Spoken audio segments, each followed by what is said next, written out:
우리 반 1등은 알지만 우리 반 10등은 모르는 사소한 9가지 비밀에 대해서 이야기를 해주려고 해. 첫 번째, 우리 반 1등 특별한 문제집 푸는 거 아니다. 다만 방법이 다를 뿐. 예를 들어 국어 내신 같은 경우는 출판사별로 내신 문제집이 있잖아. 평가 문제집이랑 자습서. 대부분 이거 두 개는 기본적으로 공부를 하고 우리 반 1등은 플러스로 뭔가 다른 비밀스러운 문제집이 있다라고 생각을 해. 근데 아니야. 그들도 내신에서는 우리 학교 교과서에 맞는 평가 문제집이랑 자습서를 공부하는데 어떻게 공부하는지에 따라서 1등급과 4등급이 나뉘어. 그거 어떻게 하냐고? 구수주의 국어 단거나 공부법을 확인해줘. 거기에 모든 비밀이 들어있다.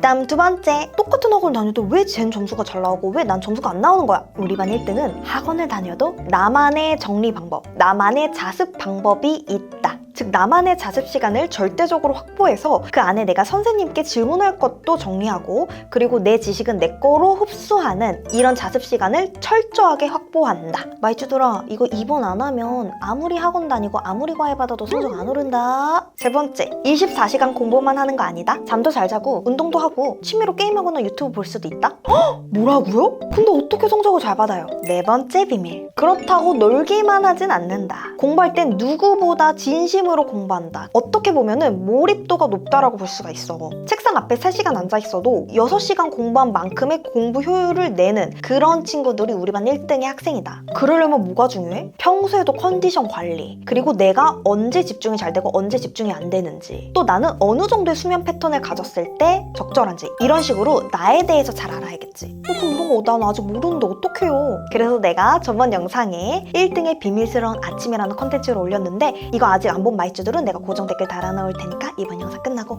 꼭 봐. 그리고 5번째 비밀, 나보다 한 발 앞서간 선배와 교류한다. 선배들이 시험 끝나면 미리 시험지를 좀 받아 놓는다던가 입시 정보도 좀 디테일하게 물어본다던가 또 선배들의 공부 루틴 같은 것도 따라해보면서 좋은 선배의 습관들을 내 것으로 만든다. 그러려면 잘 교류를 해야겠지. 어떻게 교류를 하냐고? 그것도 내가 저번 영상에 올려놓은 게 있으니까 고정 댓글 확인해줘. 그리고 한 발 앞서간 선배와 고등학생 때부터 친하면 좋은 게 난 지금도 고등학교 선배들이랑 아직도 연락을 하거든? 대학교는 각각 다 다른 대학교를 갔어. 한 명 언니는 서울대, 한 명 언니는 이제 중앙대학교를 갔는데 이제 그러면서 각각 학교에 대한 이야기도 듣고 각각 학교 생활 어떻게 하는지도 듣고 대학교 와서도 이렇게 선배들이 이끌어주는 게 있다라는 거. 그리고 6번째 비밀, 우리 반 1등도 핸드폰을 하긴 해. 근데 너보단 덜해. 생각보다 너 핸드폰 진짜 많이 한다? 지금 찔린 마이쭈들 있지? 어쨌든 1등 하는 친구도 핸드폰을 하긴 하는데 공부하다가 좀 지칠 때 잠깐 핸드폰을 보지 이거를 계속 1시간, 2시간 또 아침에 일어나서 계속하고 잠들기 전까지 계속하고 이러진 않는다고. 즉 절제하는 나만의 습관이 있는 거야. 그리고 7번째 비밀, 1등도 공부 안 될 때 무조건 있다? 당연히 있어. 그럼 그럴 때 그들은 뭐 하냐고? 바로 입시 정보를 찾아본다거나 운동을 한다거나 아니면 내 꿈을 발견하기 위해 뭔가 서점을 간다거나 이런 식으로 나에게 좀 유익한 시간들을 보내는 데 집중해. 어떻게 보면 놀고 쉬는 것 같지만 실질적으로 도움이 되는 시간을 보내고 있는 거지. 특히 나는 공부가 안 될 때 입시 정보를 주로 많이 찾았는데 입시 정보라고 해봤자 뭐 똑같아.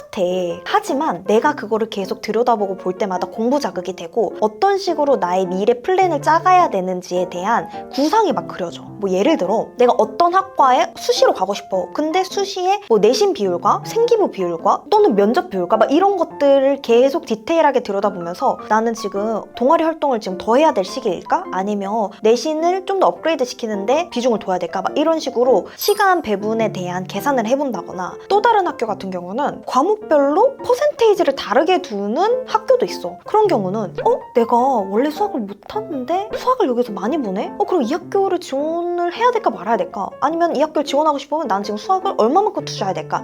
이런 식으로 계속 계산, 시뮬레이션을 돌려보는 거지. 이런 거 절대 한 번에 나오지가 않아. 여러 번 내가 찾아봐야지 이런 정보가 계속 나한테 세뇌가 되면서 나도 모르게 이렇게 행동으로 나오게 된다라는 거. 그리고 8번째 비밀, 건강하게 먹는다. 내가 정말 많이 얘기했지만 우리 고등학생 때 서울대, 연대, 고대를 다 합격한 전설의 선배가 한 명 있었어. 그 선배한테 내가 언니 공부 잘하려면 어떻게 해야 돼요? 이렇게 고등학교 1학년 때 물어봤던 기억이 나. 근데 그 언니가 나한테 해준 답변이 한식 먹고 운동해 라고 이야기를 해줬어. 자기가 고등학교 1, 2학년 때 패턴이 안 좋았었는데 한식을 먹고 운동을 하면서 패턴을 고치게 되면서 성적도 팍팍팍 올랐다, 이런 이야기를 해줬거든. 그래서 내가 그때부터 빵, 젤리 이런 거 좋아하는 것들을 조금 줄이고 한식을 제때제때 먹으려고 노력했던 기억이 나. 그리고 간식으로는 견과류, 두유 이런 식으로 이제 당이 많이 첨가되지 않은 것들을 추천할게. 그리고 마지막 9번째 비밀, 그들도 삽질하는 시간이 있었다. 이제 앞에 말한 8가지 습관들을 내가 시도해봤는데도 성적이 안 오를 수도 있어. 그랬다고 포기하지 말고 공부 습관, 생활 습관에서 하나씩 교정해가면서 나만의 스타일을 만들어 간다라는 거. 내신 공부 습관은 이제 구술주, 국영수, 탐구, 암기법 있으니까 그 영상 계속 돌려보면서 올바른 공부법을 흡수하면 되겠고, 생활 습관은 지금 내가 말해준 것들 하나하나씩 적용해가면서 나한테 맞춤형으로 하나하나씩 바꿔보자. 이렇게 좋은 습관은 그대로 받아들이고 또 그 안에서 내 것으로 변형이 이루어져 가면서 성적은 팍팍팍 올라가는 거니까, 아직 성적 안 나온 우리 말주들 낙담하지 말고 너의 노력이 빛날 날이 무조건 올 거야. 그럼 우리 말주들의 삶이 각자 반짝반짝 빛나길 바라면서 이번 영상 마무리하도록 할게. 우린 다음 영상으로 만나자. 안녕.